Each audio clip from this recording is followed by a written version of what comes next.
And we're live!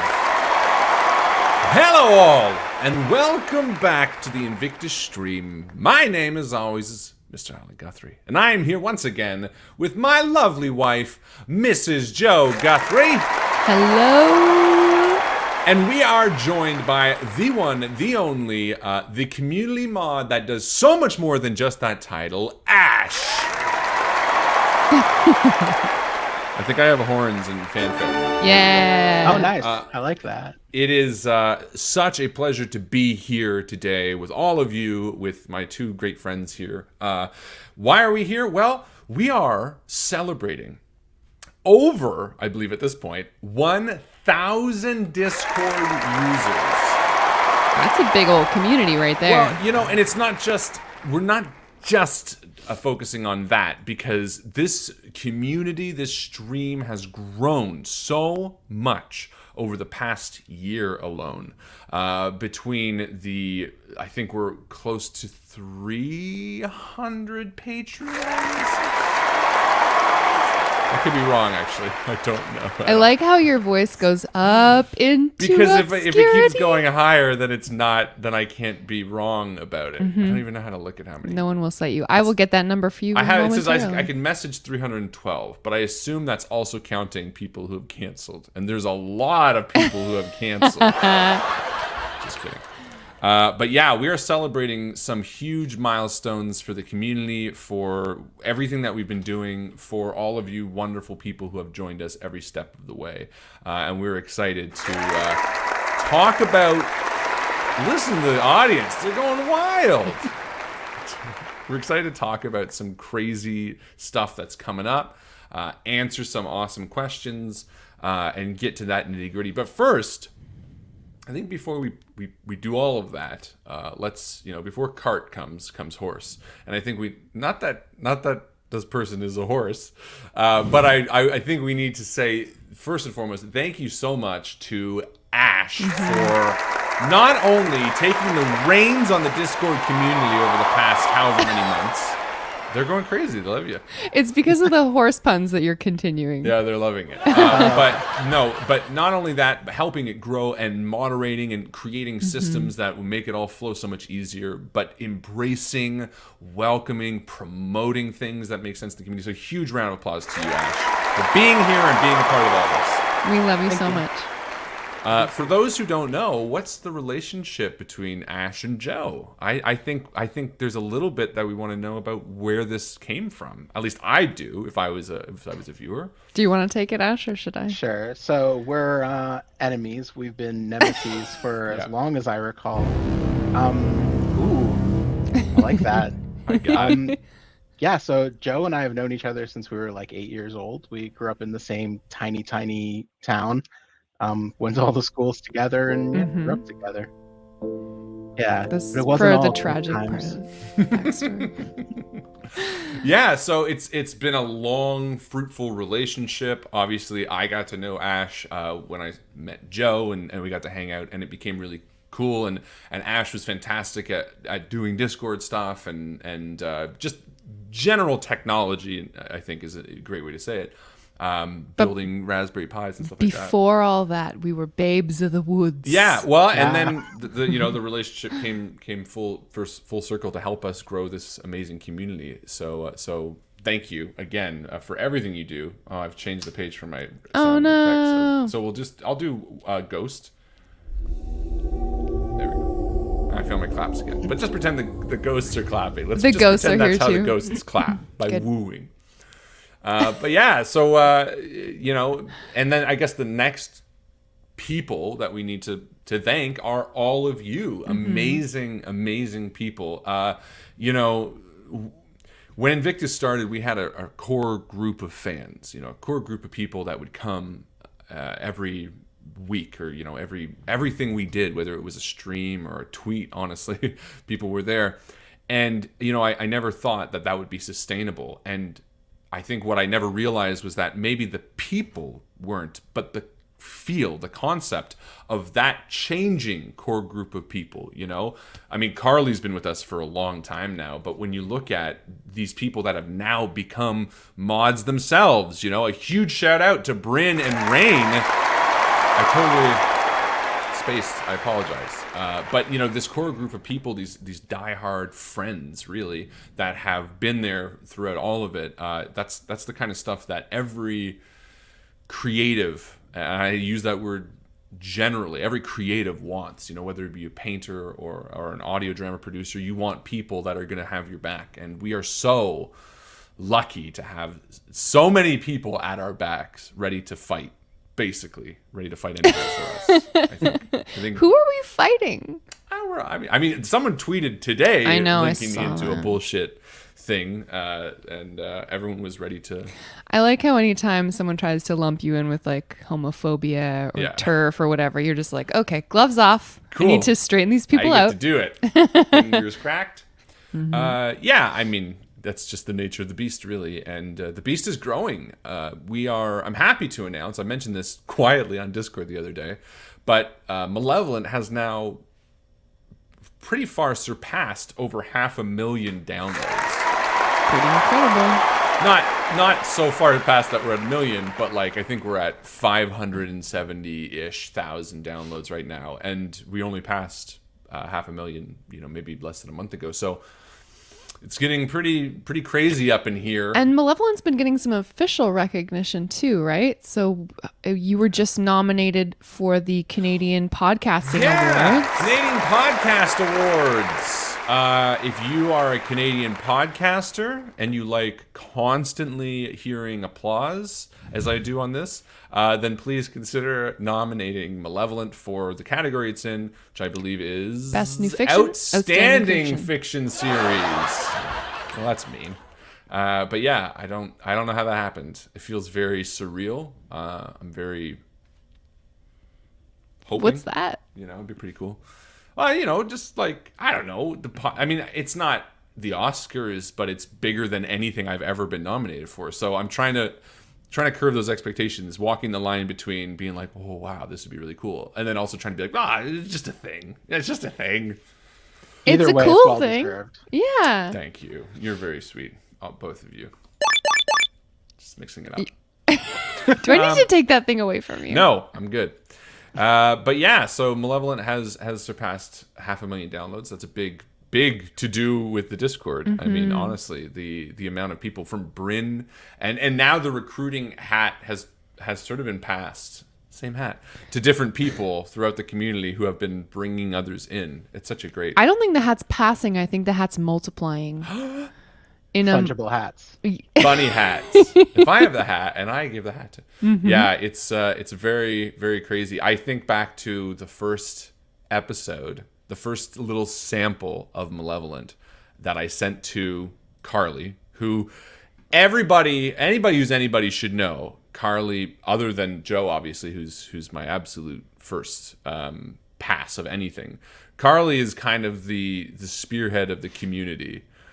In terms of what's coming up. I pretty much run everything by her, and I was actually listening to it the other day. I still have it in the drive as sample before I even thought of Blinded, which then became Malevolent. I sent to her, so we've come a long way from where that was to where it is now. So we are making this video, making this stream to congratulate ourselves for a lot of things. We're awesome! But mostly we wanted to say thank you to everyone who is here with us on the Discord, who is chatting along with us every day we deign to stream. And yeah, there's 1,000 of you. That's crazy. We are hoping to have a community meetup during Fan Expo. So if you're going to be in the Greater Toronto area the last weekend in August, we're going to get together. You can hang out with us in person if you feel like it. We're still ironing out those details, but I think we're definitely going to do the Friday night. We may end up doing both Friday and Saturday night.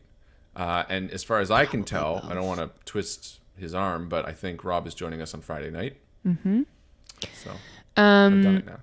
So So now you've done it.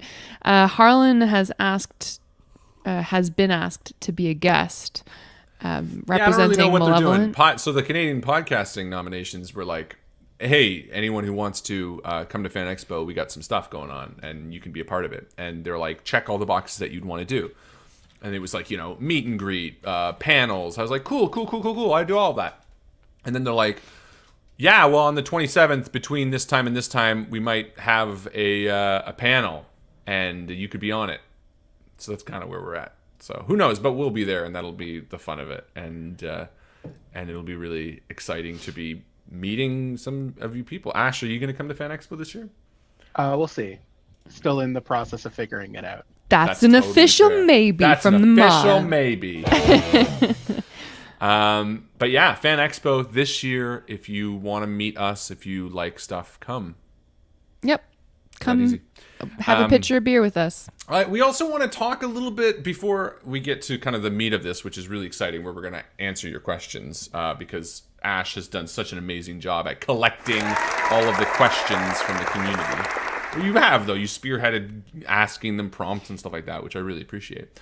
We do want to mention kind of some of the secret stuff coming up because what is watching a masturbatory special, if not an opportunity for you to get the inside track on what's coming next, right? A little sprinkle of secrets on top of every bowl of masturbatory special. Yeah, so here's a little bit of stuff that's coming up.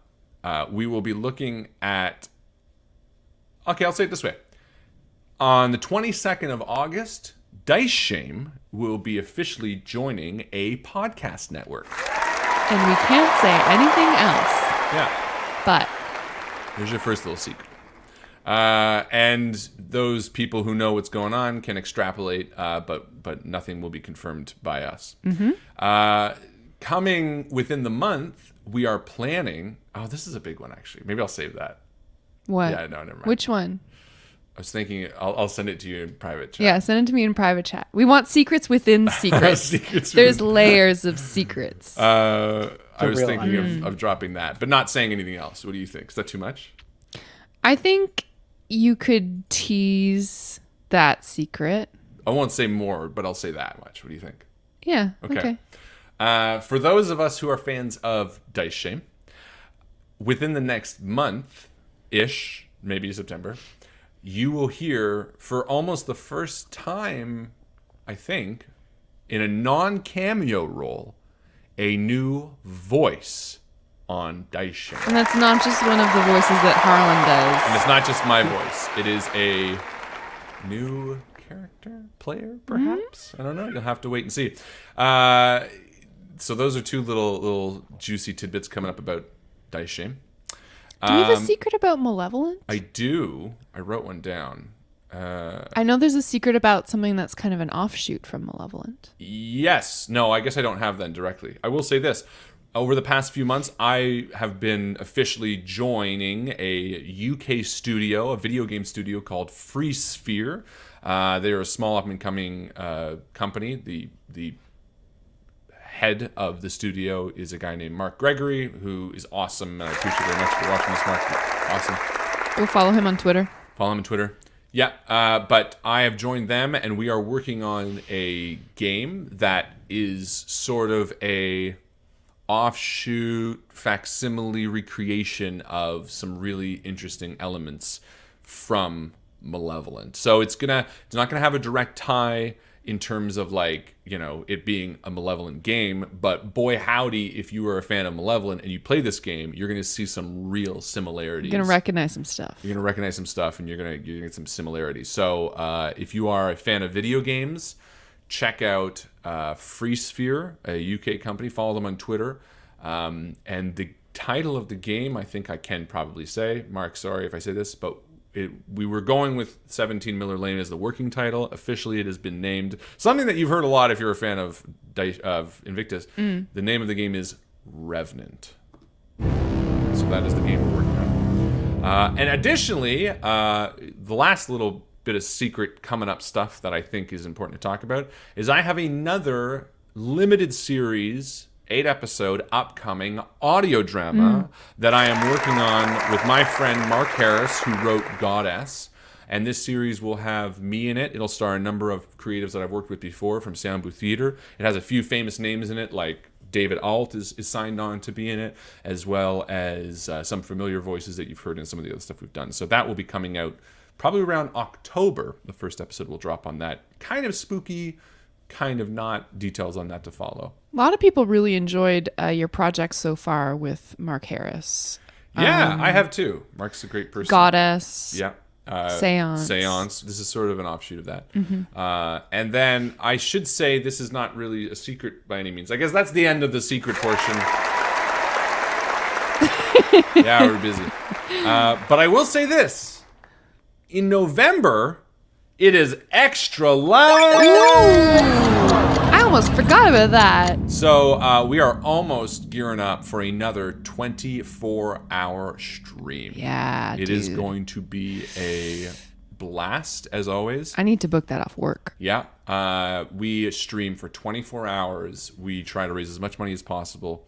And our goal, again, this year will be to raise over $1,000, which, for the past 5 years, we have succeeded, thanks to your help. I need to stop pressing the button, so I'm just going to do it myself. So yeah, if you are new to Malevolent, to the stream, every year we stream for 24 hours. Joe and I, we have guests on every once in a while. I'm sure Ash will join us probably for a bit of like Phasmophobia. Early in the morning. It's really interesting because the first year we did it, we kind of only had, it was like me, a little bit of Alex, a little bit of Joe, and then the squad at the end. And we have been so lucky to make so many more friends that this year is going to be really interesting. Because James is going to want to be involved. Jay might want to come. Erica. Man, we were playing Battlefield with Erica last night, and it was an absolute blast. She is so funny. There's so many cool things that are coming up, and we're going to have so much fun doing the 24-hour Big live time. stream. So plan that out. We will be getting links to you shortly if you are interested in donating early. It's nice to get it off of your chest if you are like, oh, I'd rather pay that sooner than later. If you feel like donating, and it's all tax deductible. So Yeah. there. It's like giving to sick kids directly. Yeah. It's like giving to sick kids.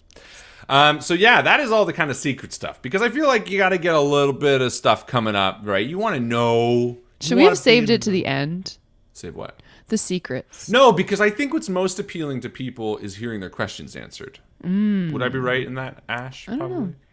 Yes, but we also did put another secret at the end. I'm lying about that. I thought Okay. maybe. Oh, but we could. I mean, I could easily throw in another secret. It's not a big one, but I could throw one in. Done. So there'll Okay. be another secret at the end. Okay. The Loch Ness Monster Is is... me. Honestly, I'm so scatterbrained with the amount of stuff that I'm working for, that genuinely I could probably say 10 things that might interest only a few people, but could still be considered secrets. So yeah, I think with that, I think we should maybe get to some of these questions. Or unless, Ash, do you want to say anything about the Discord community? I know that you've been doing so much for them and around them. Is there anything you want to share?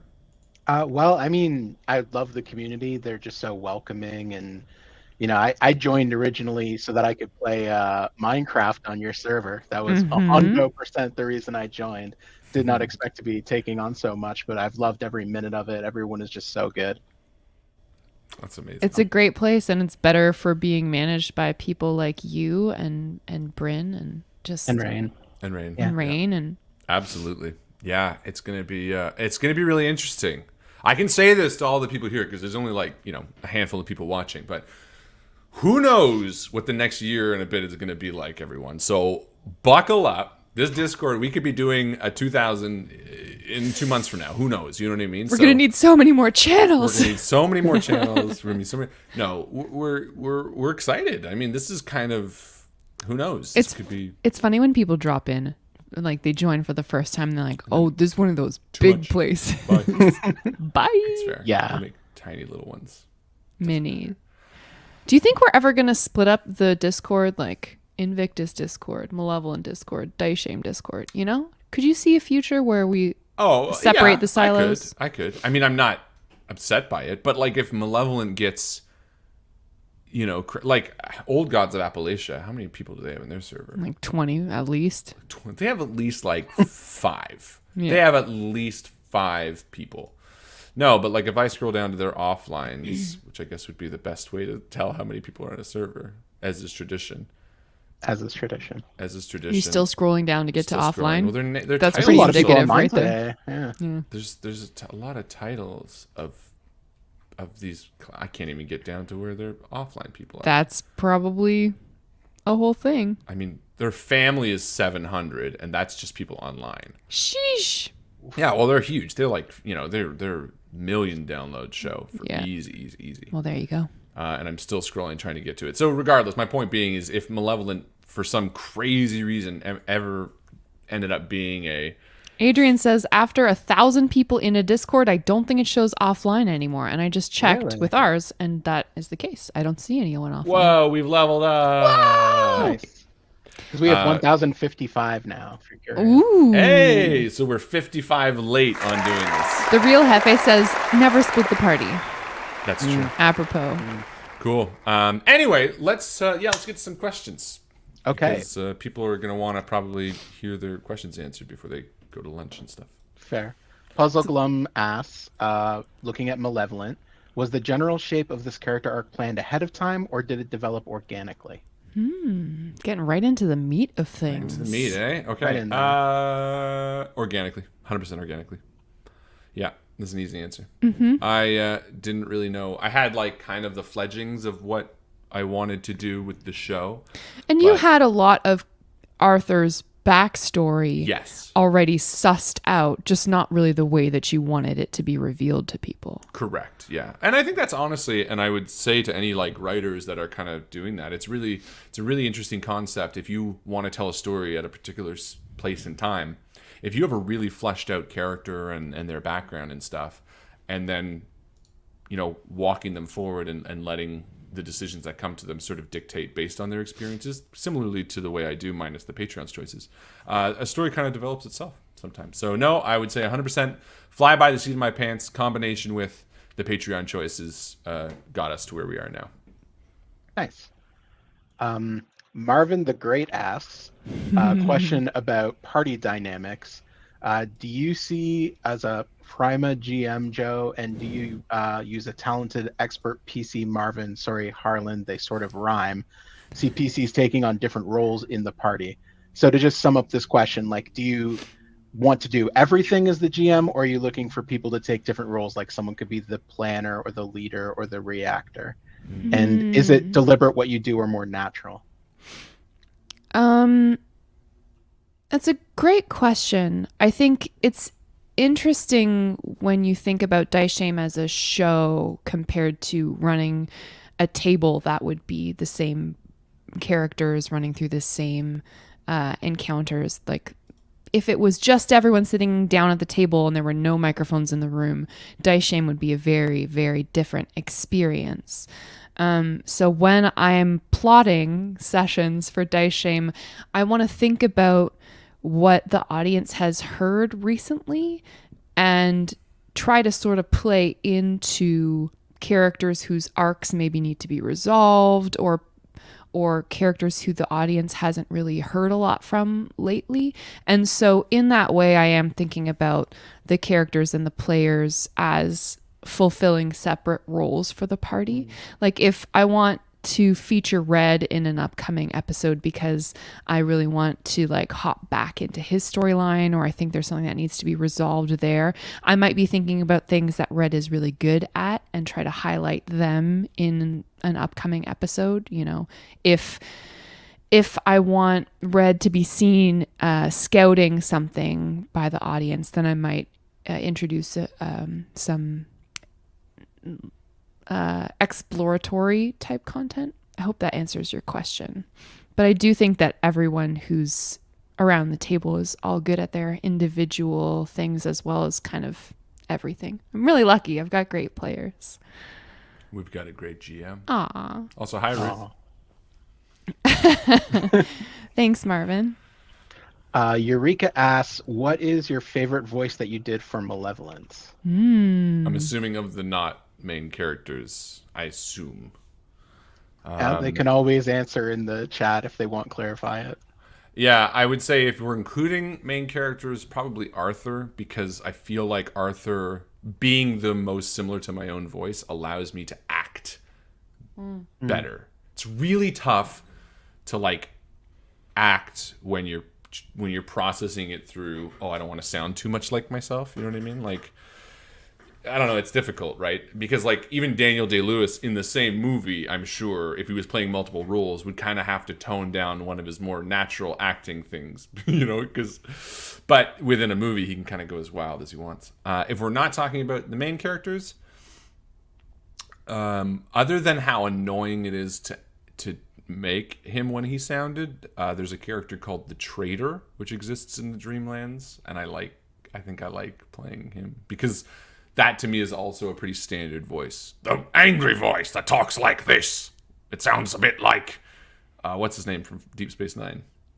Odo, thank you. Odo.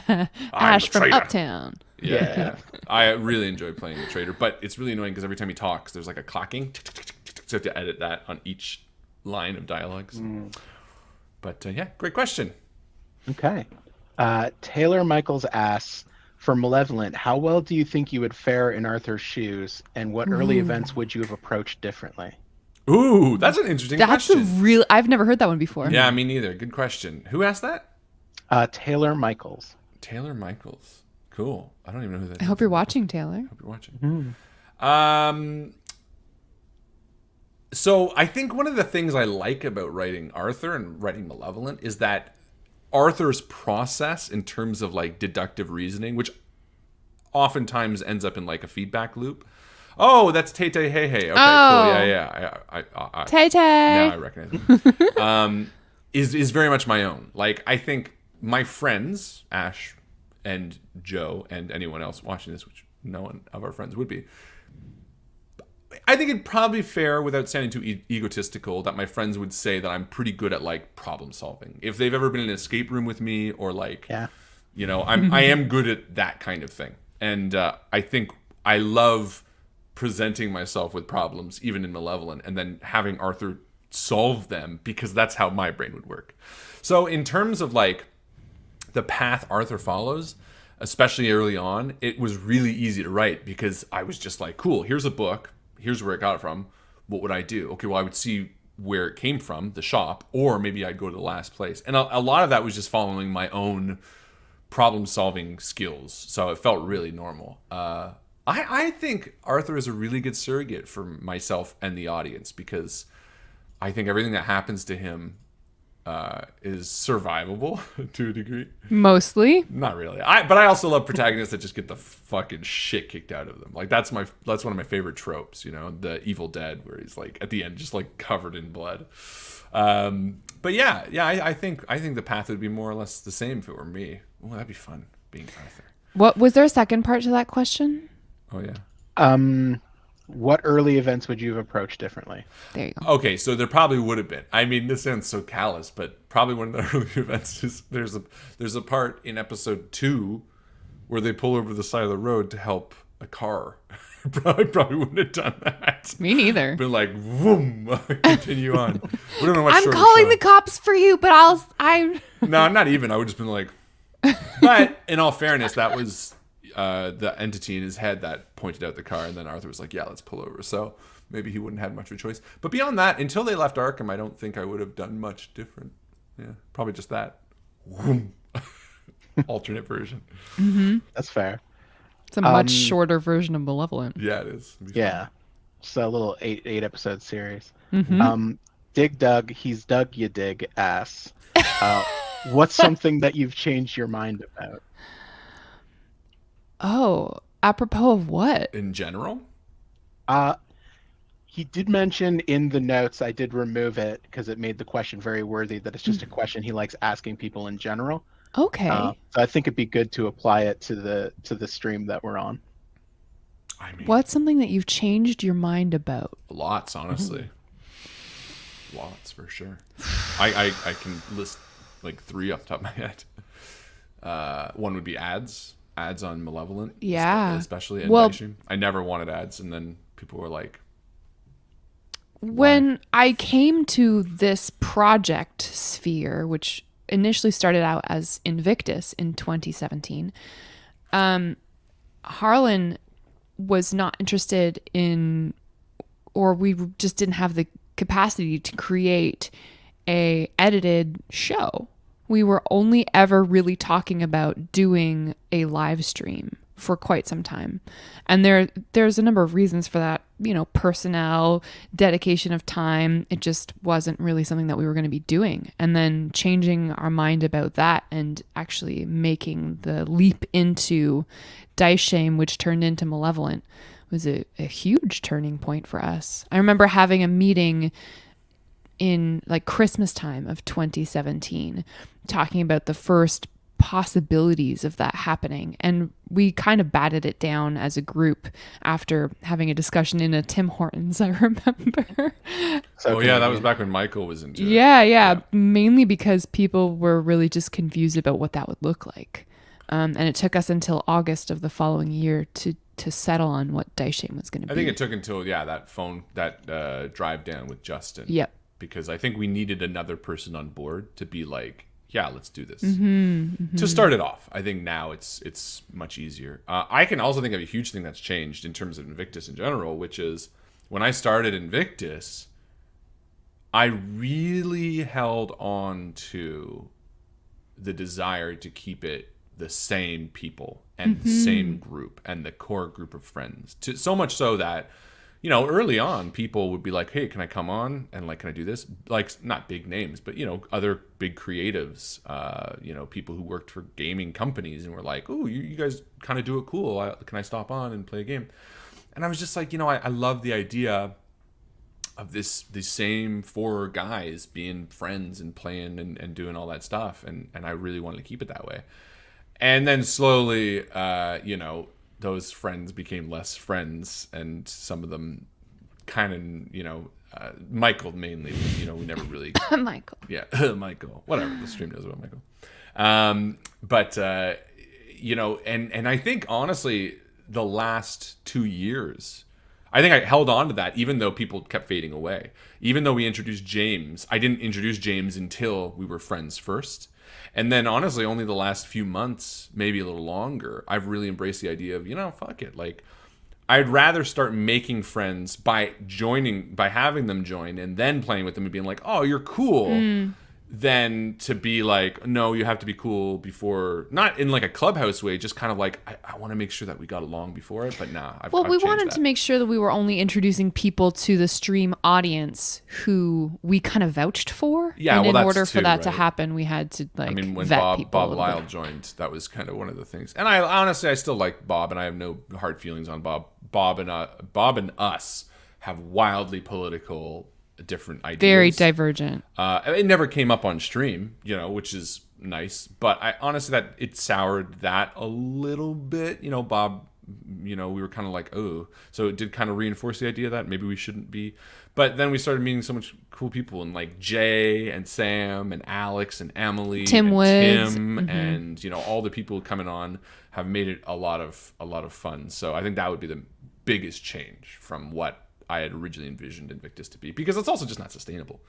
Friends just don't stay like that forever. I mean, everyone knows the issues that gaming groups have in trying to schedule a meetup to just sit down and play RPGs. And imagine trying to sustain that from 2015, so 7 years now. As you move through your late 20s and early 30s and you have kids and get married and, people's relationships with the gaming hobby change, and people's relationships with each other change, and your personal responsibilities change. So it's really challenging to try to keep a core group of people interested in doing that week over week. I mean, I think the stream in general, can recognize that, especially longtime viewers, that it wouldn't be totally foreign to say that Justin has clearly showed less interest in playing, because even Chris comes back every once in a while. And I'm just articulating what Justin has said to us, that he's, he likes role playing, but not really on stream anymore. And that's partially why he has visited a lot less. And that's okay. We still love him and care for him, and we're excited when he does want to. But, people just sometimes grow out of it. Mm-hmm. Not us though. Perpetual children We'll be here forever. till we're dead. And That's even great because after. the next question was, will you be here forever, even to death? So Oh yeah, the that stream one is the stream will fully watch me bald. That's my promise. That's good. It's already happening, but Fair, it'll be fair. much clearer. Me too. No, you're good. Eventually. Prim asks, specifically for Malevolent, what's your process recording character lines? And they want to know, do you do one character's lines all at once, or do you go back and forth between voices when you're recording?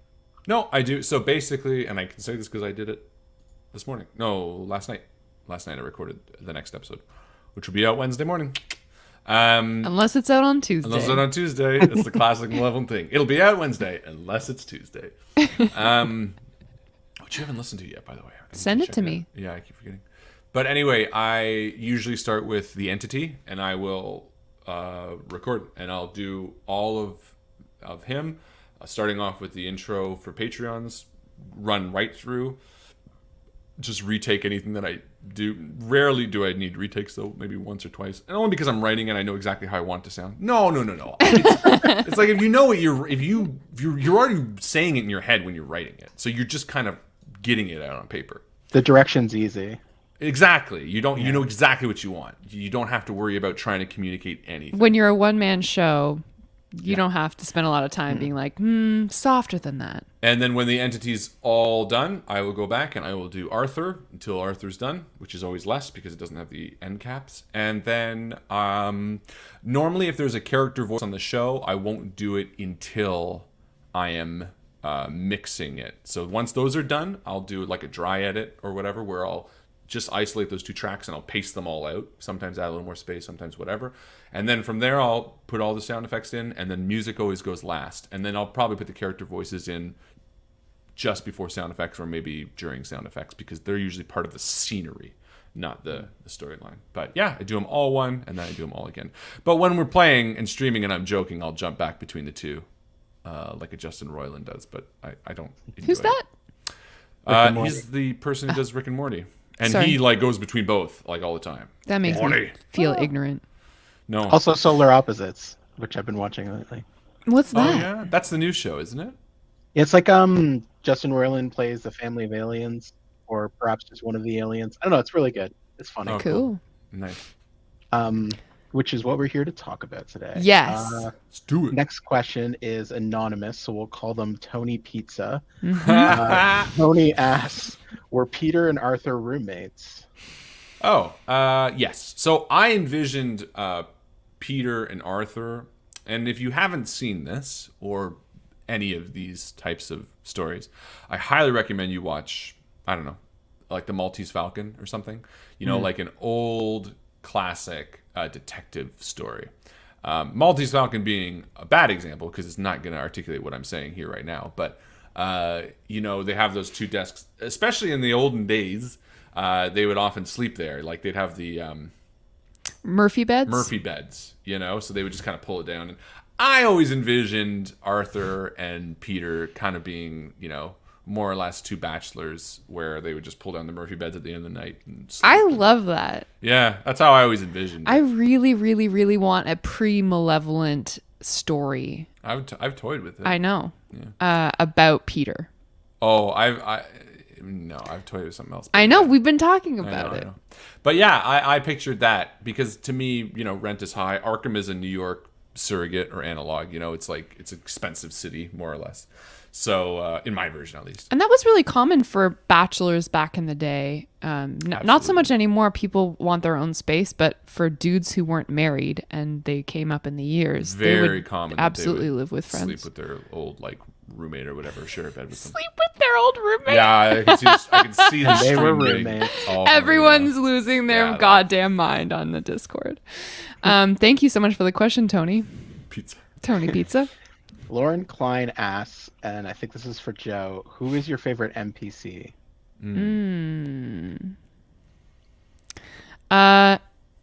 It's a mix, or I guess a tie between Zolkin and the. Oh man, I was just looking at him. Elmort Bottle River. I love Elmore. Elmort's good. Green Whistle's pretty good too.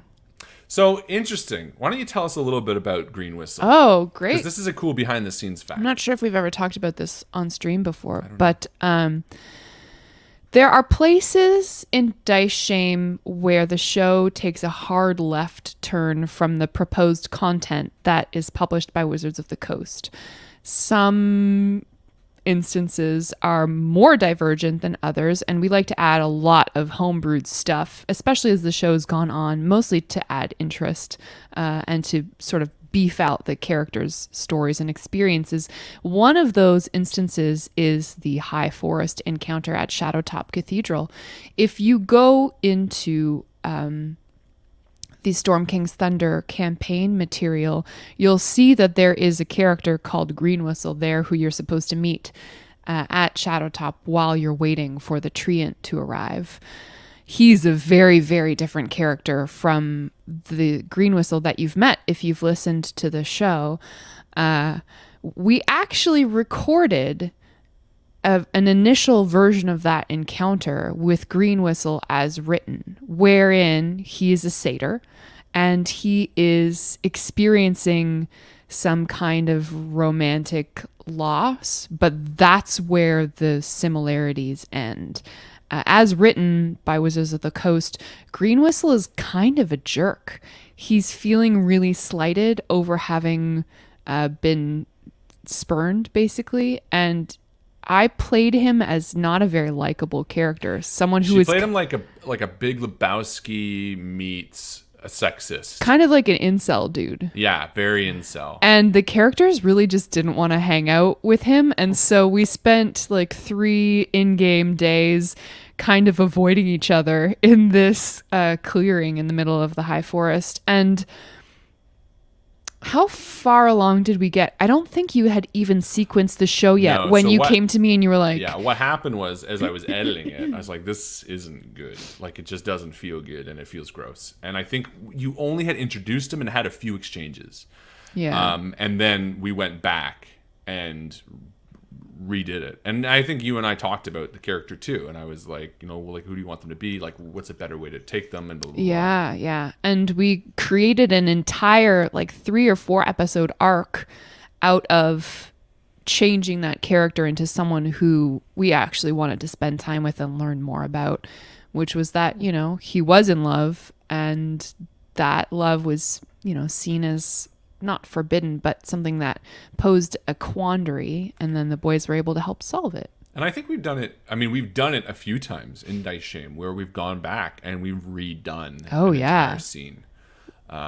Most recently, the conversation between Kraloth and Marina Cindergather. Yep.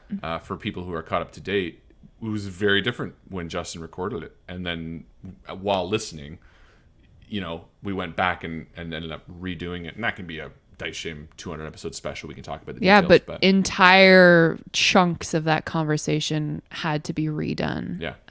But We do that sometimes, you a know- lot, actually. What's that? We do that a lot, actually. What other times do you think of? It's fairly common for us to look back on something and go, not good enough.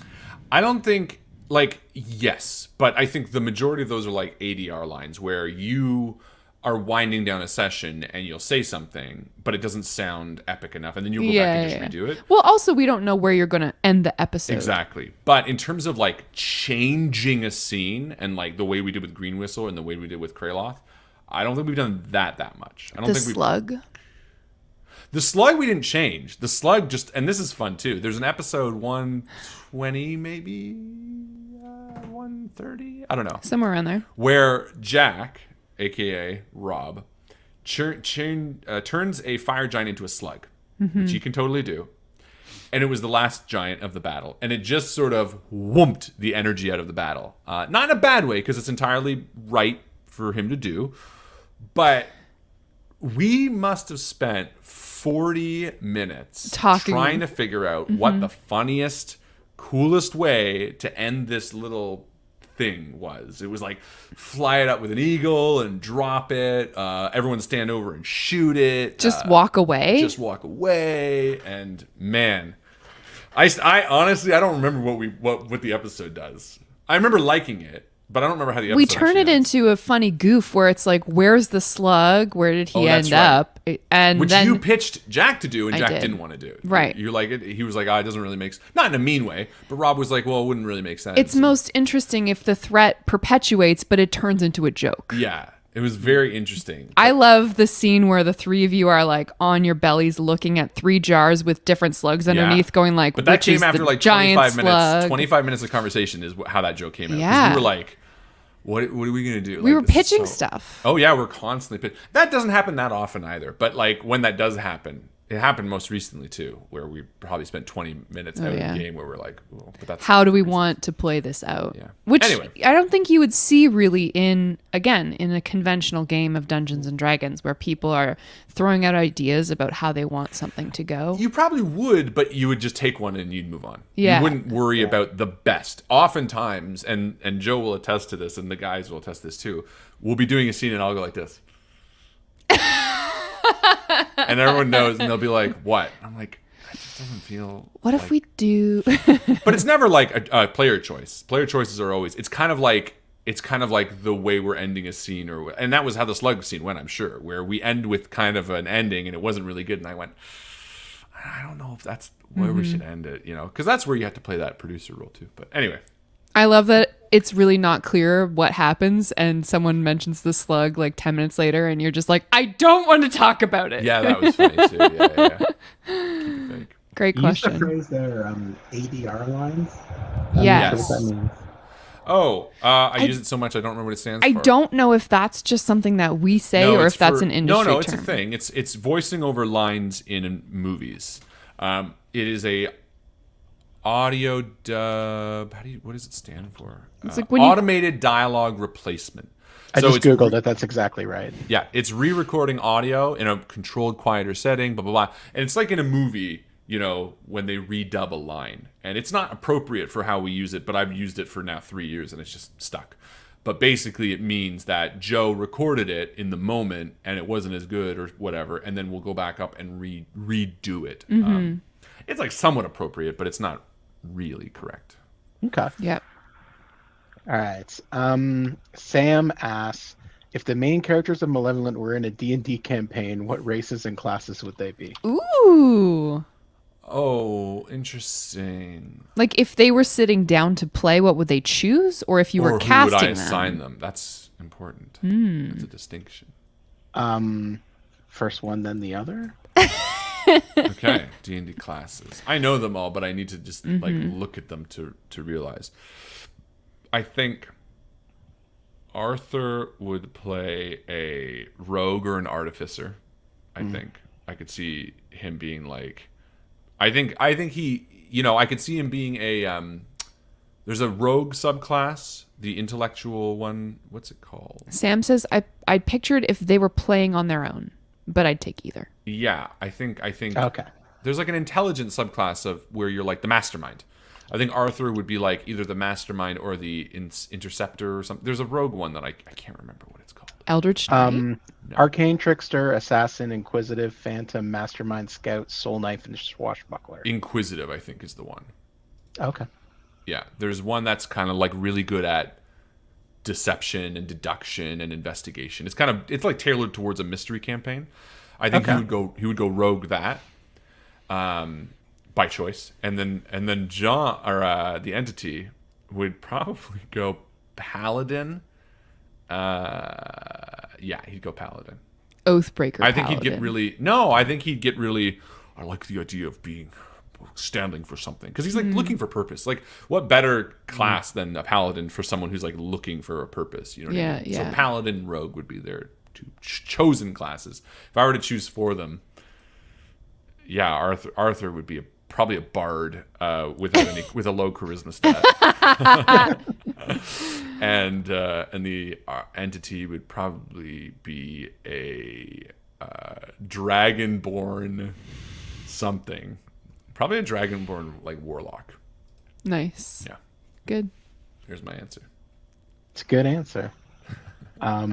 Sharpie would like to ask, what is everyone's favorite running joke for Dice Shame so far?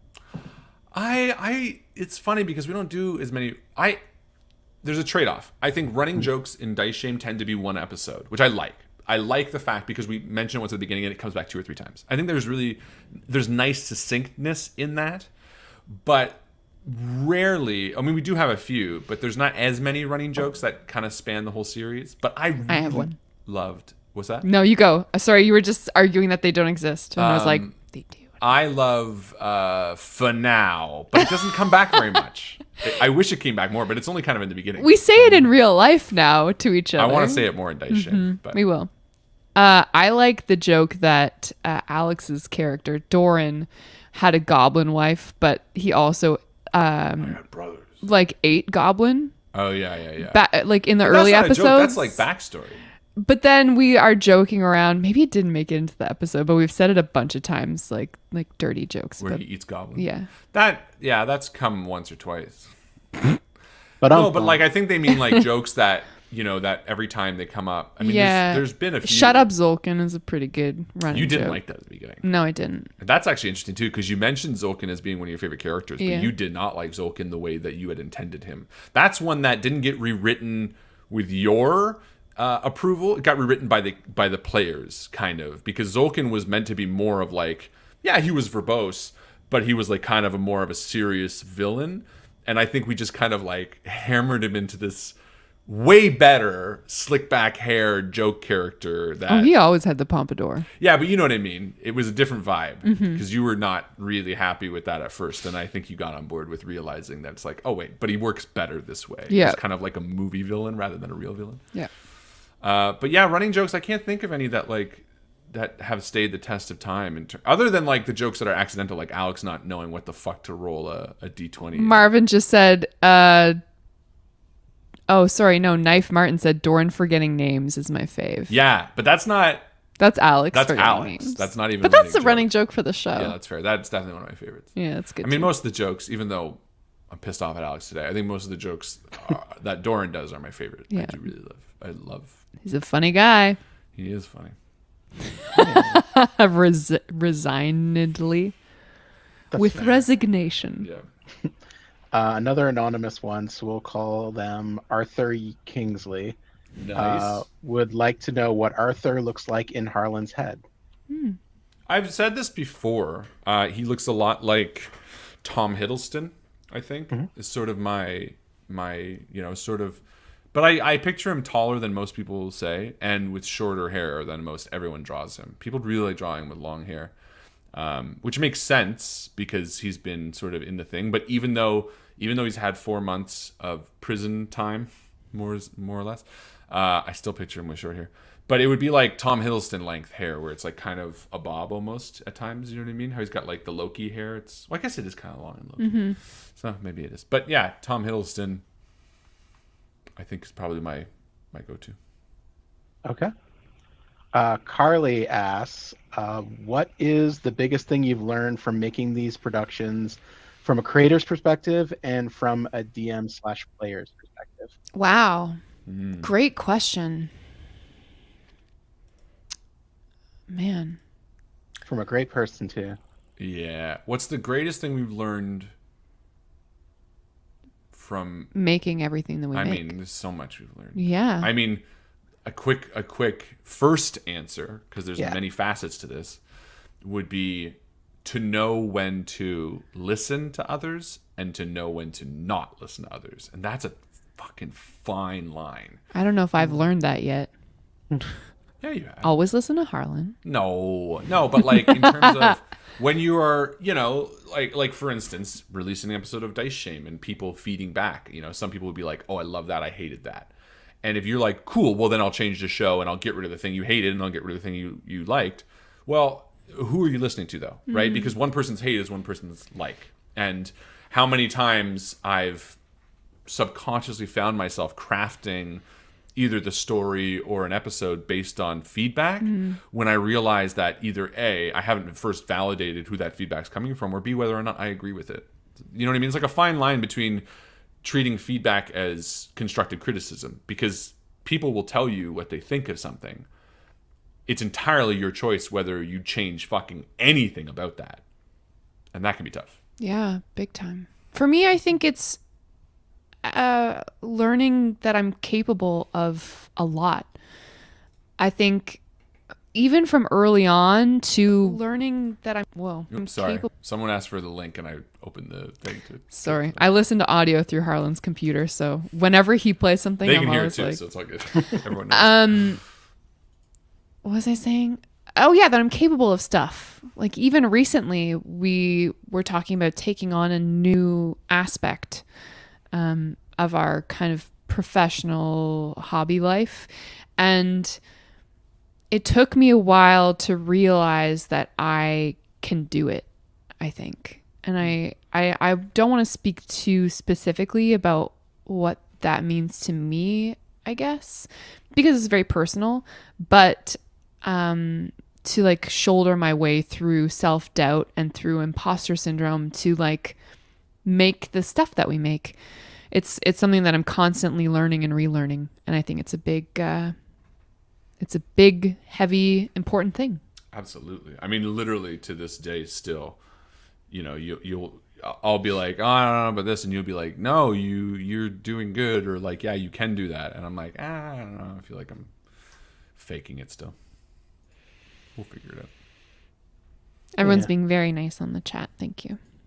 Lots of positive vibes on the chat. Yeah, probably because I'm always emotional about everything. But yeah, I mean, we could talk about that question forever, honestly. Yeah. That's a good one. But I think one from each of us is probably easiest because Definitely. I have so many thoughts on that. Just turning to a few questions that came in from the chat. Last Ruth on the left would like to know, Harlan, how many holes could you survive falling into? The way Arthur does, like less than one.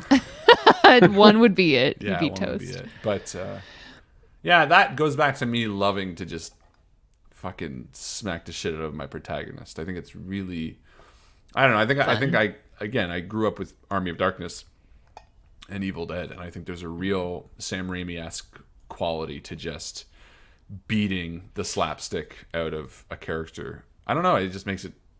I don't know. I don't know why I like it really. Because it's the best. Yeah, but someone recently on Tumblr, which I'm not on anymore, but I still quietly search. Someone did a picture, like a almost like a morgue layout. Speaking of, I think we're gonna do Mortuary Assistant on the 12th. Let's come back to that though.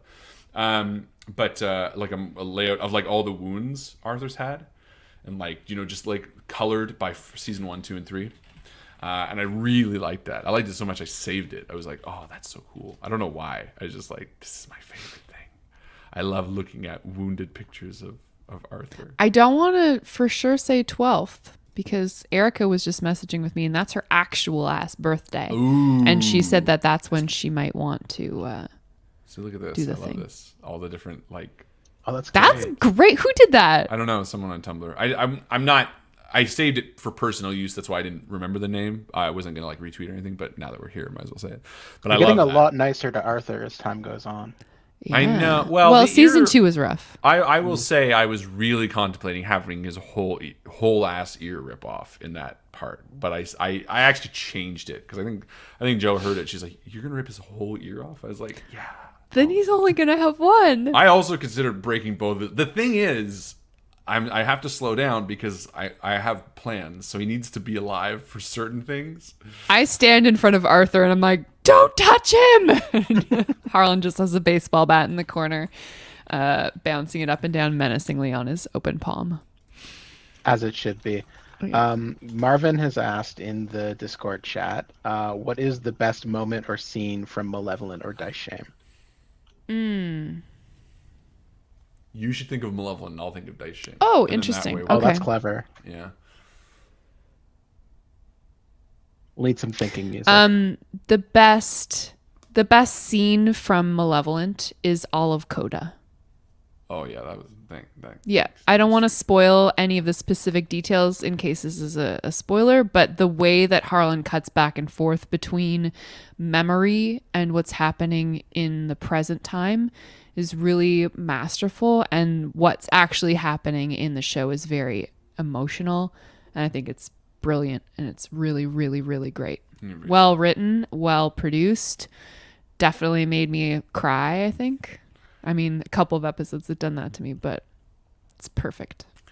I would say, and you might not agree, but I think one of the scenes that you've done coming up for Dice Shame might be one of my favorite, and it's a scene between. Maybe I shouldn't say it. Where are they in the story now? They have just re-met with Harshnag. Okay, so This can be a little secret drop for Dice Shame. Yeah, this will be a little secret drop, but I think one of my favorite scenes is a scene between B and Red, and I think there's a number of reasons behind that, and one of them is the behind the scenes reason about the character that you sort of came into your own about.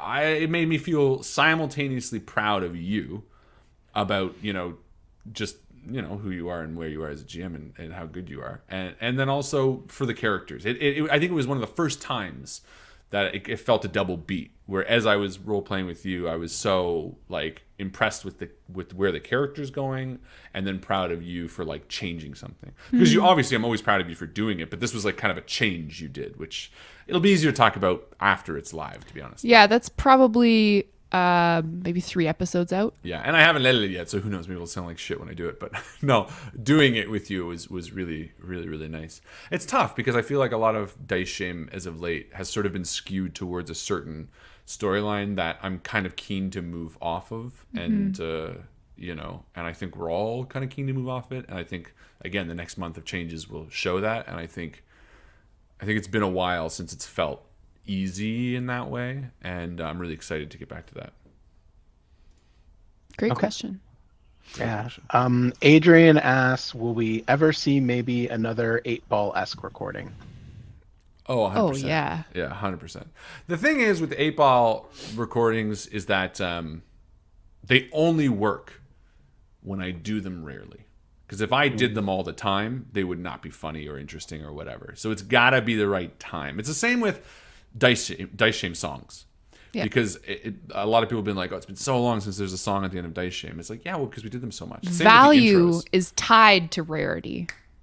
Capitalism 101. That's right.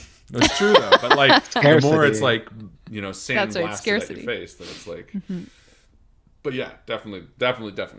Because they're so fun, and Harlan's such a funny person that Malevolent being an entirely serious show, 99% of the time the characters aren't joking around. It's really, really fun to see Harlan stretch his legs in comedy. Also, I'm a contrarian, so the more people want it, like I can see Creature saying, "Oh, do tub thumping right now." I'll tell you right now, I'm not going to do tub thumping purely because people are asking for it. Because I'm very much like, oh, well, no, unless I come to you, Harlan's like which a I have cat. done. He's like, you want Yeah, to pet kinda. me? No. Well, but there's been times where I'm like, hey, I'm playing guitar. Give me some of your songs, and people will do that. That's definitely a time I would consider it. But like for most of the time, like this, when people are like, oh, have them do this or do this, that's like the surefire way to make me not do it. I'll be like, no, never. Now, like, make sure they survive this. Dead, all them dead. You're funny. I said I'll pay for it, not now. Sounds like you're paying for your comments. That's right. Cotton would like to know, what are Arthur and John's favorite songs? I mean, period specific. No. Well, when was? As if they exist right now. I can tell you right now, though, one of them for sure. Wait, what am I doing? Are you Googling it? Malevolent. That's not gonna No, be I'm on trying to remember when Wikipedia. this song. What does Harlan think about... No, but I was thinking two things at once, and I did do the wrong thing. There's a scene where Arthur is practicing. Yes, I think Arthur's favorite song is "Stardust" by Hoagie Carmichael, because there's actually a scene in the show where he's practicing it, which it would have come out about 5 years earlier, so the sheet music kind of would have been there. And period specific, that would be I remember that song. Arthur's favorite song. Yeah, it's one of my favorite songs too. But if they're like real songs now, I don't know. I know one of them, if not both of them, would be really Into the Woods by Stan Furman, because that's on one of the playlists, and I've been obsessed with it. Do you remember whose playlist that is? It might have been Creatures. I think it was Creatures. Someone put that song on their playlist about... It's like It was a yeah. what do you call it? I'm just thinking about those Inspired by playlists. images that people make where it's like, here's the vibe Mood of a board? show. Mood board, yeah. But it's like an audio mood board for John and Arthur. Soundscape. Yeah, Yeah, kind it of was like a Creatures soundscape. playlist. Yeah. Harlan really took to that song. Oh, I've been listening to it nonstop. It's so good. Like seriously, I get really attached to certain songs. I mean, the rest of the playlist was great. It wasn't. I mean, put it this way: all the other songs on there were great, but that one spoke to me, and I was like, oh yeah, it was like fucked up and weird, and it has like a lot of weird like horns in it, and like. Highly recommend if you haven't heard it. It's really good.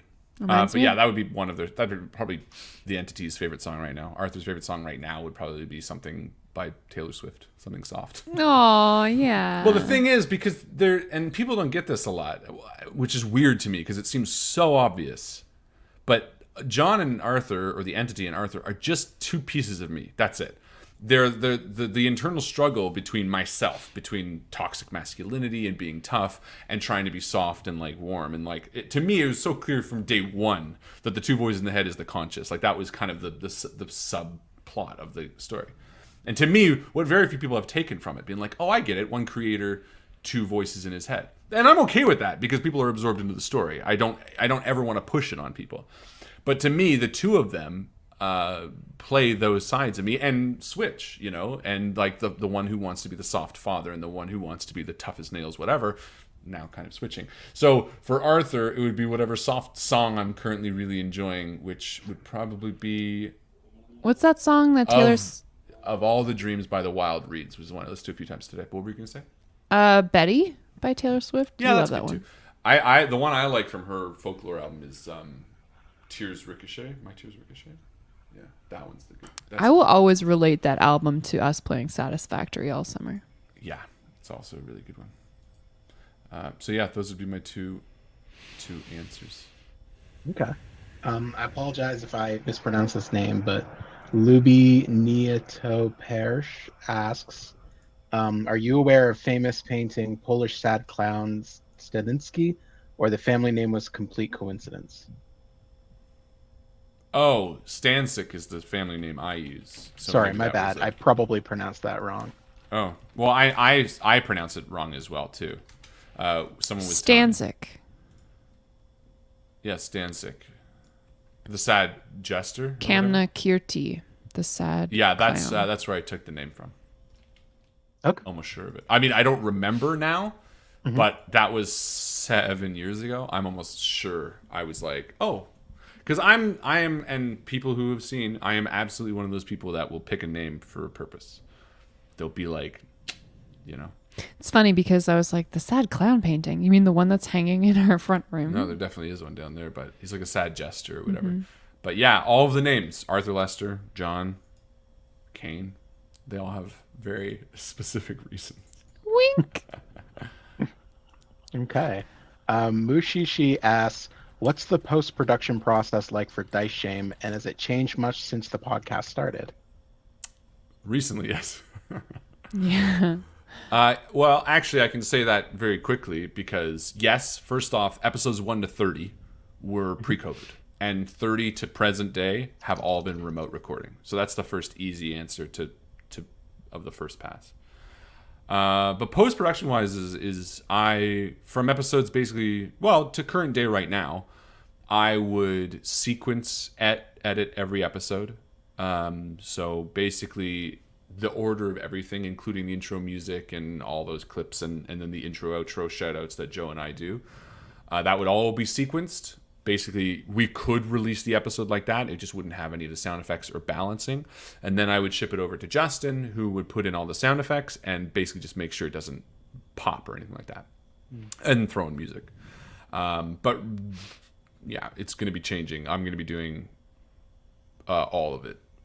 Just in case Harlan wasn't busy enough, he's going to be, taking on the role of everything For now, who post-production. knows? We'll see. Maybe we'll hire somebody. Maybe we'll outsource it eventually. There you go. But yeah, post-production is... It's a lot of work. Yeah. It's- Flair would yeah. like you to try to do each other's character voices. Joe, who is her character voice? Like B? Can you do every NPC? Every that I should- NPC. Do it. I don't remember. One I of guess the pick other. one. I mean, if you want to hear me Do you, pretend John and to Arthur? be John and Arthur, That's all they really want. you That's what have they to want. watch us play. What video game were we playing when I did Oh, that? it was the itch stream. Itch streams. Yeah, I you like did a little to. bit. I can't do that. I can't be John Just and give us Arthur your for everyone. entity voice for a second. Arthur. So That's good. all. Arthur. Yeah. Um. And then in terms of your voices, I don't No. know. We've been changing a lot of the your voices though to put them through filters and Yeah, stuff. Harlan's been doing me the benefit of helping me change my voice a little bit Well, more. just because you play so many characters on Dice Shame, like you play every NPC that we're now at the point at 150 episodes where there's just no option but to sound similar to yourself. You know what I mean? Like that's just that's the way it is. So we're throwing in. Some I'm filters. running out. No, you're not running out. We're repeating. So you're going to see more show ups from old characters. That's right. You're gonna be like, wait, is this the innkeeper from Noanar's Hold again? And Yeah. nope, it's just someone else with a really strong French accent. He can have two jobs. Yeah, he can have two jobs, even though he's dead. Spoilers. Spoilers. Sam would like to know if there were any situations before the events of our story in which Arthur found himself faced with shooting or killing another living being or person. I think he drew his gun as a PI, but never fired it. No, I think I could see him with like a domestic situation, you know, especially maybe feeling very personally attached to it, and maybe him like having a gun and maybe threatening and then putting it away and realizing. But no, he never hurt or killed anyone that way. Okay. Flair would like to know if you had to switch to another artistic medium, which medium would best suit Malevolent? Video game. Yeah. Yep. What about Dice Shame? Sam? Ooh. Dice Shame would probably become a piece of writing. I would probably do fiction. Like a novel? Yep. Yeah, that'd be cool. Yeah. Yeah. That would be cool. Or a board game. I can see that. Like a big board game, Dice Shame. You play one plays red, and I don't know, it'd be kind of fun. Yeah. But yeah, no, video games, especially because I'm like, I enjoy working in the audio field, but especially recently, I've gotten to dabble a toe into video games, and I'll tell everybody if I ever get the chance to head jump into video games, I'm abandoning ship. Not a Malevolent. No, Malevolent will forever go. But I like in terms of other audio drama productions and stuff like that, I would easily turn my interests towards video games because it's not only an industry that I'm like actually interested in but love I'm with. passionate about. Yeah, exactly. I'm not, and you know, fans will know I don't listen to that many audio dramas. I'm not hugely popular with them.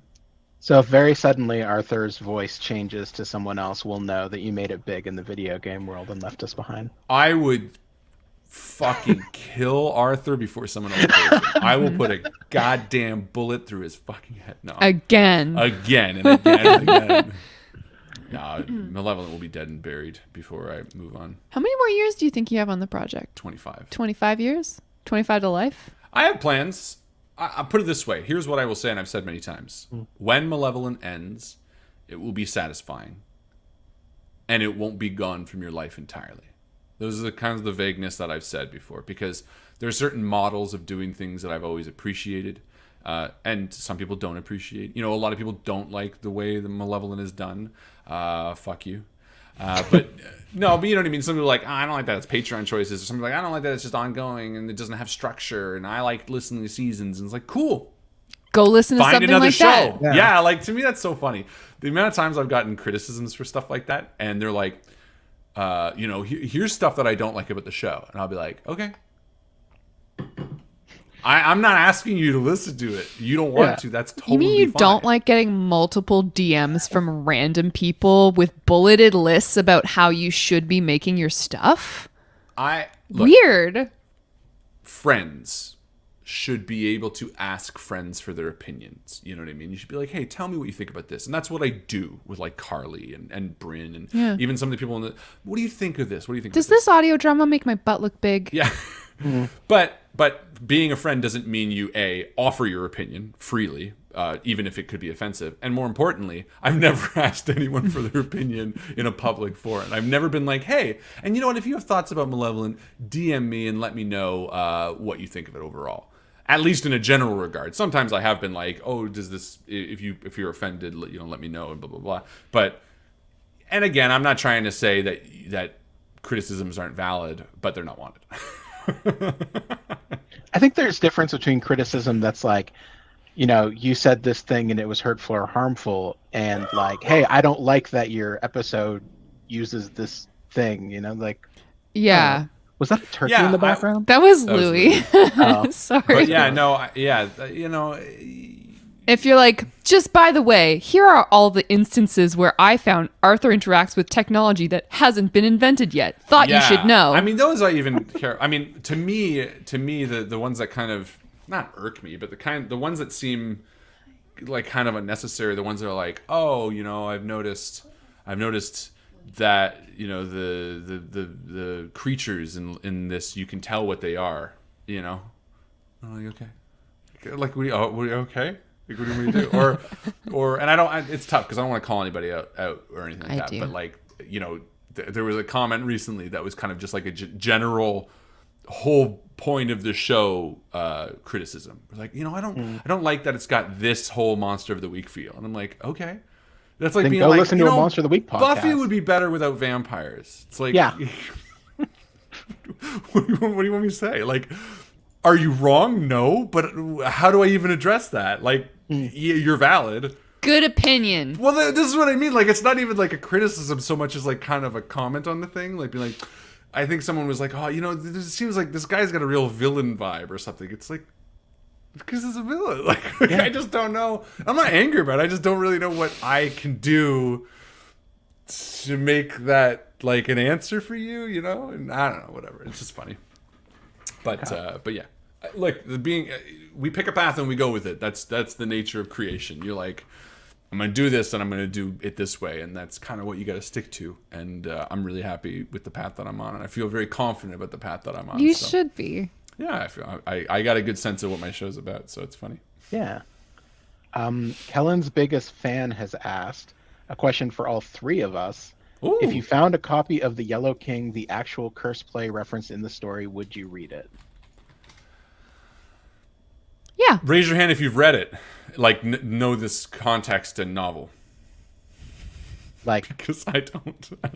I mean, That's great. This is okay. This like is not a- something from the podcast that I missed No, somehow. This is The Yellow King, the book. I mean, okay, from what I know, so all three of us are on the same page, is Robert Chambers' novel is like about a play that when you watch it, you go mad, I think. I think that's kind of the basics. But it's also really enticing. But I've never read the Great. book, so I don't know. So the question I love was, cursed media. if we saw, yeah, it's kind of like, you know what? An analog would be like if we all had this the Ring tape and we had, would we watch it? And I would know. I wouldn't. I Well, I wouldn't mean, either. Mostly as because we don't a- have a VHS player. That's the real reason. You got to go to Value Village. That's a whole other trip. For me, as like a very powerful magic user, I would just, dispel the curse and then read the dope play, right? That's true. Yeah. Unless you think you dispel the magic and it makes you think that you've dispelled the magic. Oh, no. Because the devil's secret, and then you just become more powerful, like Scarlet Witch style, But then the trick is, I actually fooled them into thinking that they fooled me. So But by that point, we've I'm over here. They think I'm over here. What? a fake light, right? Because I always shoot lefty. Yeah. But yeah, I wouldn't. I don't know. Like I don't believe in ghosts and stuff like that. But I'm also not I'm like a Pascal's wager, where I'm like, I don't want to tempt it. I'm not so confident. I don't believe in God or ghosts or ghouls or anything like that. But I still don't want to piss it off. You're funny like that. Well, because why? To me, it's just it is. What's that word? Not egocentric. Hubris? Hubris. Thank you. It is the epitome of hubris to say I don't believe in this, and I'm also going to insult you. Hey, ghosts! Yeah. to me, it's like totally fine to be like, I don't believe that. Because I don't. I genuinely don't. But I'm also not so confident in everything to insult it on top of it. So I'm just going to say, I don't believe that, and then I'm going to shut my goddamn mouth. You've seen That's too many fine. Except movies for where a religion. character- Yeah. You've seen too I've many become movies less where a militant character over the goes, years, though. Mm. I mean, Like I a- used to be a militant atheist and like actively yeah? being like, "Fuck all this," but now I'm just kind of like, live what you want to live. I think age just rounds the edges off of people. I think that's it. I think as we get older, it's kind of like, who gives a fuck? You know, Yeah. it's like, So true. yeah. Even I see like my dad, caring so much about stupid fucking shit and just being like, who cares? Like, it doesn't matter. Like, why are you getting so angry?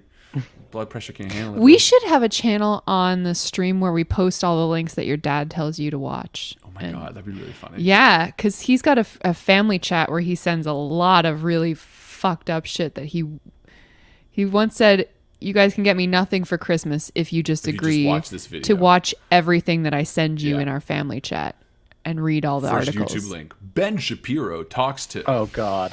Oh, it's all that kind of shit. Mm-hmm. Anyway, Oh, let's dear. not. Anyway, Yeah. Next question is, what do you think about Ben Shapiro? That's weird. Lauren would like to Fucking know. asshole. Right? Yeah. Lauren would like to know, what is something about your character or NPC, Joe, that is cute, sweet, etc., that hasn't come out yet and maybe won't in game? oh, great question. Is this for both or just? Yeah, for NPCs? both of us. Oh. For your character For and Red? yeah, something that's cute or sweet and hasn't or maybe won't come out in game. What's something cute that came out with Red? Oh, probably stuff when he was like a kid. Yeah. Like, how cool would it be to see a little baby anthropomorphic fox? Although it's not anthropomorphic. I learned this recently. Anthropomorphic means a human with animal-like qualities rather than an animal with human-like qualities. Really? Yeah. So there's an opposite. There's not anthropomorphic. It's something else. Prango lore. Yes, Michelle.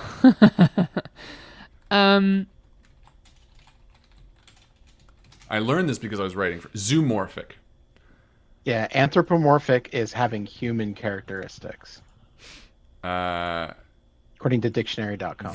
which views animals in human terms. Yeah, zoomorphic is a tendency of viewing humans with animal behavior. Sorry, it's the other way around. So, Yeah. and this was for Malevolent because there's like ram people, and I was like, oh, they're like anthropomorphic, and I was like, wait, no, that's not right. They're zoomorphic because they're like humans that look like animals rather than like animals that act like humans. Anyway, so I guess red is anthropomorphic, but who wouldn't love a little 5-year-old, high-pitched, squeaky, dumb, red, anthropomorphic fox running around trying to show everybody that he's the best, you know?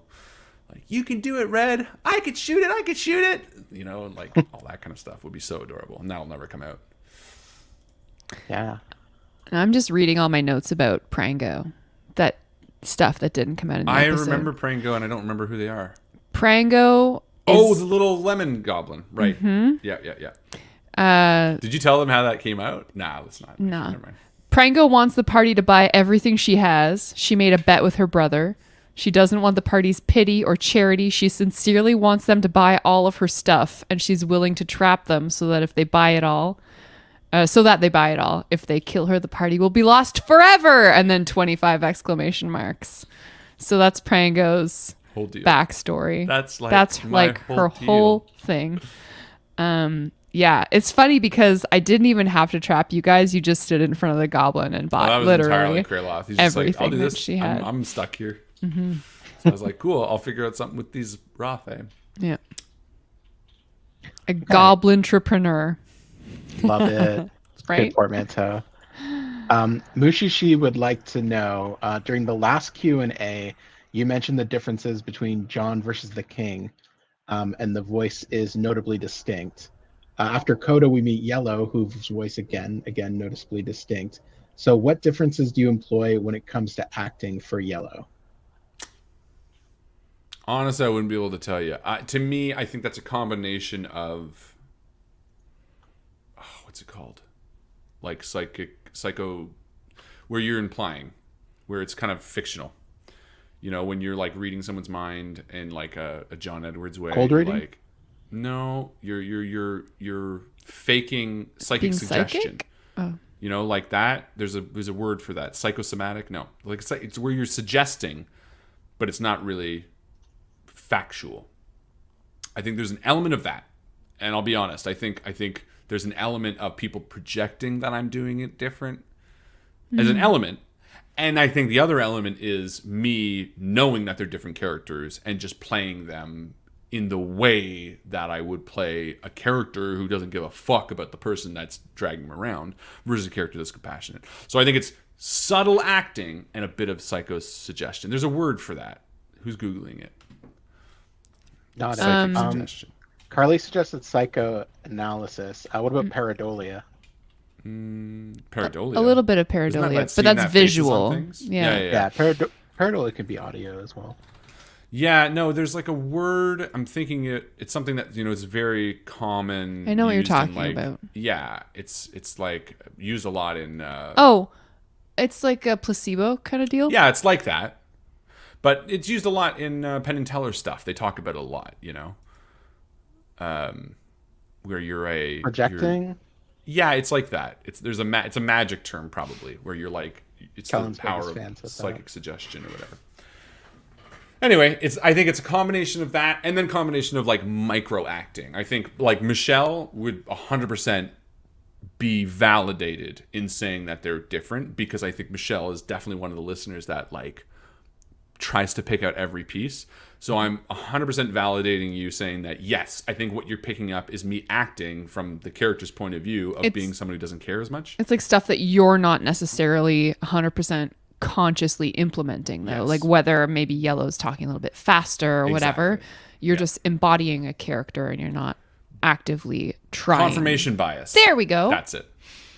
That's all I was wrong. Rev for the win. For the Oh, win. wait. Sharpie with the win. But I think if you pulled out like an Arthur that Yellow says and an Arthur that John says, I would be interested if people could tell them apart. Mm-hmm. Maybe though. Who knows? Sharpie is asking for all three of us, what are our favorite lines or voices in Malevolent? And in Harlan's case, whether it was a favorite to write record versus a favorite to listen back. Ash, what have you listened beyond episode 1? I mean, I've listened to a few episodes. Yeah. But like, I remember my first experience with it because I joined the Minecraft server. You're like, hey, you get this other stuff with your Patreon thing. Check out this Malevolent. That's right, yeah. So I listened to it. I was in a grocery store, during the pandemic. It was a very creepy atmosphere already. And I'm like, I'll just pop on, hear Harlan's voice doing Harlan things.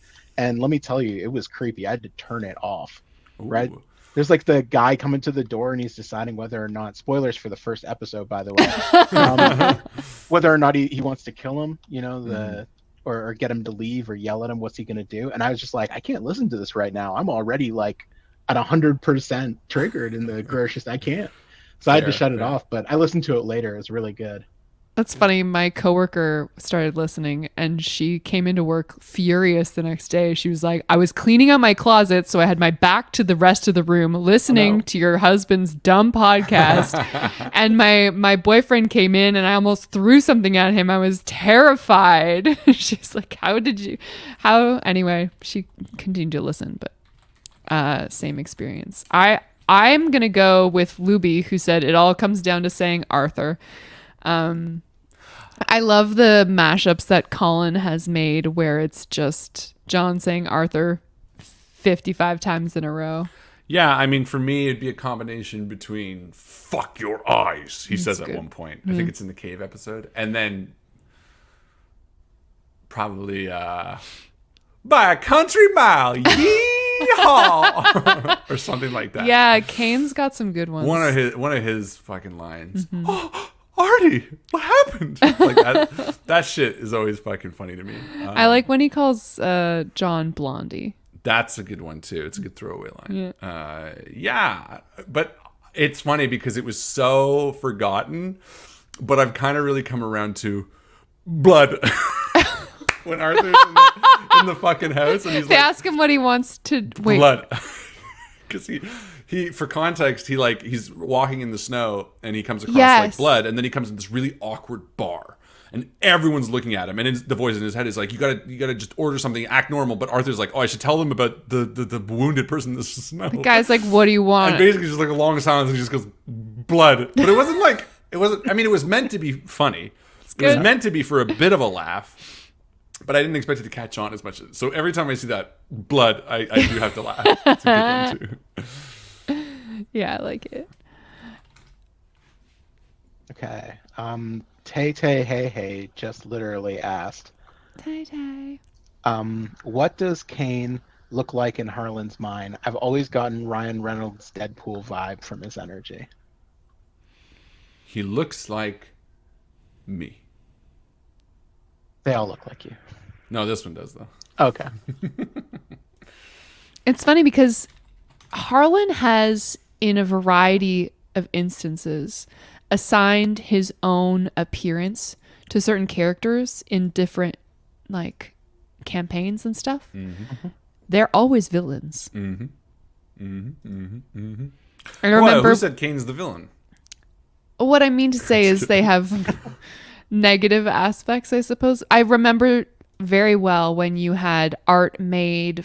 Well, we all had art made for the first Sigil campaign, and everyone had this like, because Sigil Entertainment is like this wonderful conglomeration of artists, and was really awesome to have these talented people work on our own character creations. And then Harlan was like, okay, well, I'm the DM. I'm going to have you make some art about this villain. It looks like me. He's got a goatee and a mustache and kind of like ginger brown hair, and he's evil. It's true. You should share that art. Do you have it handy? No. Okay. I do not. Actually, I probably could get it quickly. It's funny because of all the characters that Harlan voices, Kane is the closest to Harlan's actual voice as well. Yeah, I wonder why that is. It's because you're secretly evil. People are asking in the chat. It's not just me. Maybe. Or is Kane more significant? This is the character that, I mean, that's he's really aged good. up, obviously, but I sent a picture of myself doing that. It's great. Can you make that face now for us all? That's good. I wonder if that book's out yet, because we're supposed to be credited and we're supposed to be monsters in that too. We're in the monster manual for us. Yeah, they made all of our PCs into like Villains. villains. Yeah, I'd like to fight me. I want to fight you It'd be fun. again.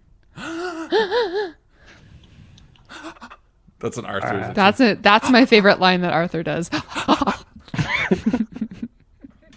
Sounds We like have- Louis.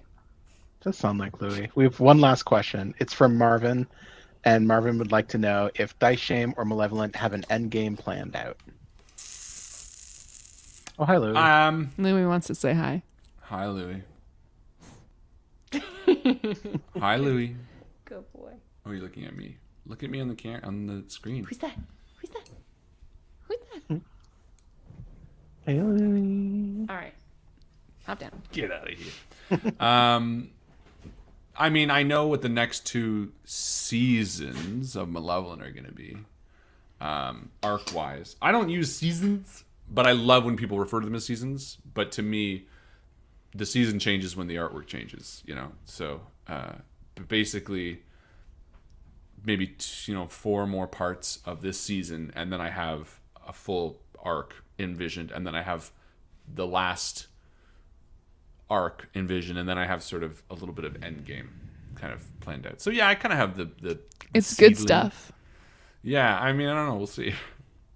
It probably will be good stuff. But at least 2 more arcs, not including this one. Yes. And Dice Shame? Say that again. And And Dice Shame? How long is Dice Shame going to be going doesn't have for? the end in. Does it have an end planned out? Oh, definitely. I mean, so if you don't want spoilers for Dice Shame, don't read Storm King's Thunder, the campaign book. There is an ending worked into the show based on the fact that I'm running this campaign loosely.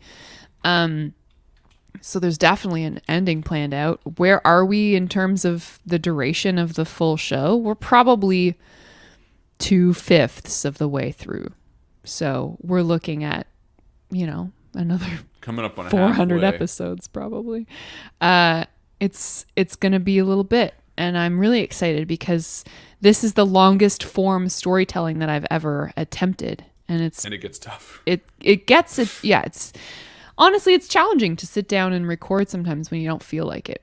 We've been doing this show for 3 years now, basically. But yeah, there's lots more good stuff coming. Okay. So Those be are all ready. the questions. There's one more question that Octo just asked that I'll answer because I think it's interesting. They asked me, or unless you want to read it, Ash. I can read it if you'd like. I Go really for it. thought the town of Addison was Innsmouth. Was it intentional? So I think it's a great question because not many people. The chat goes so fast nowadays in Malevolent, but in the Discord. But there's a really great comic by Alan Moore, which comic fans will know because he's sort of famous, called Providence, and it is a Lovecraftian spin on Alan's writings. And basically, what he does is he takes a lot of the feel of Lovecraft and he sort of frames it. And when he visited Innsmouth, he had all the features and stuff like that too, kind of everywhere around. And I love the way that he took Lovecraft's idea and sort of didn't follow the narrative that Lovecraft did, but rather kept the worlds alive. And honestly, I want Malevolent to be a bit of that too. And I like the idea of Innsmouth, but what I wanted was like, okay, so Innsmouth is to fish people, what Addison is to ram. I wanted Go to take people. the idea of those zoomorphic features, and transport them in a way that was my own, that people kind of got instances and like be like, oh, this feels a bit like Innsmouth, you know what I mean? But without being a direct carbon copy of the same creatures and the same motivations and the same everything. Because I think there's something so terrifying about feeling very otherworldly in a town that's meant to feel really safe. And I thought that paired so well with Arthur finally returning home from the dreamland. So, smash, you're out into the real world. Finally, I'm here with humans. Wait a minute, these humans are really, really, really, really weird. Something's off, something's dark, something's wrong here. And I think I was definitely inspired by Innsmouth as a whole, but took it the Malevolent way. Great. There's 2 more questions that popped up if you want to try to jam them in. Let's do them. Okay. The never-ending Q&A. Riot. Helen's I biggest love it. fan asked, are there currently any plans for any more Malevolent merch designs in the works? Yes. 100%. Yeah. I mean, I'm dumb. I need to work on it. Well, also Rusty Quill, I believe, is going to be releasing some merch for Malevolent on their site. Oh, I can't talk about anything, can I? No, but I think Rusty Quill wants to do. Put it this way, Rusty Quill did like a limited gaming set for Rusty Quill Gaming, like of specialty dice, and I was talking with them about doing like a limited run of something for Malevolent 2. And I pitched the lighter because I was like, how cool would it be if they did like a limited run of lighters? I have no idea if anything will come of it. They seemed interested in doing a limited run special thing, but that's kind of as far as it is. In terms of merch, honestly, as you can tell by all the things we're talking about and doing, I would tomorrow, if I had like a proper person that helped me with shit that was like, hey, approve this merch design, stamp. No, God, you work a full-time job. No. I mean to say, if there was like a person that was just like, here, boss, this is what we need. 'Cause we all know I love being called boss. And I just stamp it and it goes to the store and it's there tomorrow and someone did the Redbubble thing for me and just organized it. I tell you right now, you would have all the merch in the fucking world. Why did I mute myself? I don't know. Sometimes I forget where I am. So merch, absolutely. To me, it's just a matter of like deciding which one and when and what you want. We will. Creature says you better let us know if they do limited run stuff. I'm going to snap it up immediately. Oh, you would know. You will for be the sure. first to know. Yeah. In fact, we Second would let the to patrons know, know but probably yeah. first. 100%. Incentive to join the Patreon. Absolutely. Yeah, which we are going to be really getting better at, I promise. We're still in the growth time, so I'm trying to I'm spreading myself very, very thin so that we can get as many things going as possible so that we can make more stuff for you. And because of that, that's only possible because of the Patreon, A. And B, because of that, I know we are doing not a perfect job at the Patreon. So I promise you we will be doing much better. Everything that is owed to everybody will always come, I promise. We just had a meeting about it. Yeah. But again, right now, I'm also at the point where, like, if I stopped doing anything else, we get kicked out of this house because we can't make rent. Like, we're at that point. So I need to keep making shit so that we can get shit going. And I'm trying. I'm trying so hard. But yeah. What was the other question? Malevolent Cowboy asks, how did Bella and Arthur meet? Oh. That's a good question. To be answered in a future episode. No, I kind of envisioned them meeting probably at like university. I think it was like kind of a university thing. Did Bella go to university? That would have been progressive. I mean, it sounds, well, it's right? Because like at first I'm like, oh, it sounds sexist to think this, but I was like, well, technically. Now, you know what? In my world, she went to university. I was gonna say originally he went to university and then like ate at a cafe and she was a waitress, but no, I think she went to university. I think she was kind of a heady person to a degree. But it was not. Arthur fell in a hole and she was like, "Are you okay? Are you in a hole right now?" Yeah, it was a very I love that for Bella. Classic 1920s relationship in terms that, you know, like it was almost as if they were what do you call it, you know, when you're meant to be married to someone. Yeah, it was almost like an arranged marriage in terms of like, we're dating, here's the era. Well, because when people used to go courting back then, like the girl was in her parents' house, they set up the parlor and the dude came over and you guys probably had tea and had some chats and then he went home. Well, it's interesting. So my grandfather, his name was James, which comes a lot in a lot of different things, including, you know, Henry's name as well. He grew up in Ireland and lived in Ireland and dated a girl there named, I can't remember her name now, Alra or something like that. Remember, we found this when we were looking through all this stuff. Mm-hmm. And they were basically to be wed and to be married and all that kind of stuff. He had dated her for a long time. And basically just one day, like pretty damn quickly, he left his job and he sailed across the country to arrive here and basically just left it all behind and then remarried my grandmother here, or married my grandmother here. But everybody back there was like, A, why did you leave her? B, you know, this was, everyone liked her, the family all liked her. My grandpa was just like, nah, fucking go. And Arthur's kind of the story of not doing that, of not being like, oh, I'm just going to leave this person because we're not really a great fit. He was like what my grandfather could have been and stayed in Arkham. Obviously, Arthur wasn't overseas. It was here, and he stayed in Arkham. He was like, yeah, okay, cool. You know, we'll have, but before they get married, obviously, they had a child, and then all the stuff came out. If you're a fan of the show, you know what happened. But yeah, it was like a very... I think Bella in her own right was very, very great, and I think he liked her a lot, but they were not meant to be together in any way. And then they weren't. For many reasons.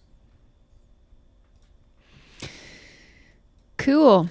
Special thanks to Ash. Yeah. Where's my class? Yeah. There we go. Yeah, big time. Thank you for all of the effort that you put into organizing this. Does and anyone for the have any time questions out for of your... Ash before we go?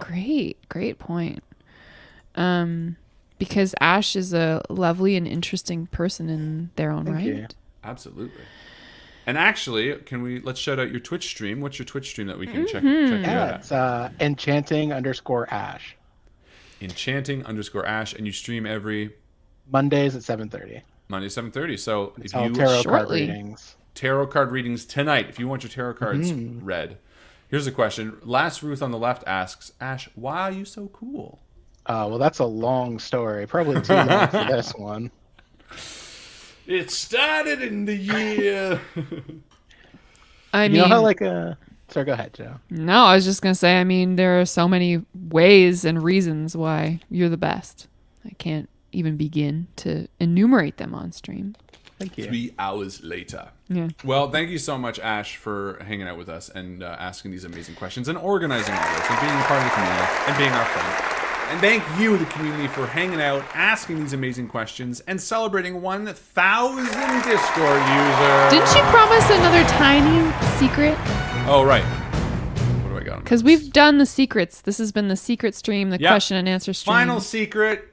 I mean, unless things go south, which I can't imagine why, I will be guest player on an upcoming podcast. The podcast is called Ain't Slayed Nobody. I think it's a Call of Cthulhu podcast, which we all like when I do. And that came up the other day. I can see if there's any other secrets in my DMs real quick. Yeah, go through your DMs and read them all to us, especially the ones where people are being jerks. just like Luckily, bullet not many points. people DM me being jerks. Yeah, that's good. I might be working on a malevolent RPG with somebody, which could be really fun. Might be. Might be. Asterisk. I don't know. Oh, am I doing something with Dylan? No. Am I? Oh, 9 to Midnight 2 is coming this year. And it will feature a few new people. The lovely gals from Park Dale Haunt, as well as my friend Vincent from Out of the Ashes will be on it. I think that's it, just the two. Yeah, I think that's it. Also, we might have a cameo from Alex from Magnus Archives, so he might be on 9 to Midnight as well too. I was talking to them. I forgot to tell you about that, but anyway. So much stuff going on. It's hard to stay current. Honestly, yeah. And that is it from us, I think. There will be no stream this Wednesday. Unfortunately, we're recording Dice Shame, but we will be back next Wednesday. And depending on when... Oh, you know what we should do? Let's stream Mortuary Assistant on Wednesday night, the 10th. Great. Right? Yeah. I'm down. Why not? Yeah. Let's confirm that then. Yeah, let's confirm that. So we'll be because a lot of people have been asking. Yep. We're going to stream Mortuary Assistant on Wednesday night during Invictus time. Wednesday night, the 10th of August. That's at, should we start at 7? Or do you want to do 8? Let's start at 7. Yeah, in case it goes long, right? 7 p.m. Easter time. Yeah, Easter time. Put your bunny ears on. That is it from us. Thank you again so much to Ash. Thank you for everybody who hung out with us tonight. Thank you for 1,000 Discord users, and we will see you, as always, around the table, which Crispy Sue came up with. He wanted me to say that. That's it. Have a great night, everyone. Good night.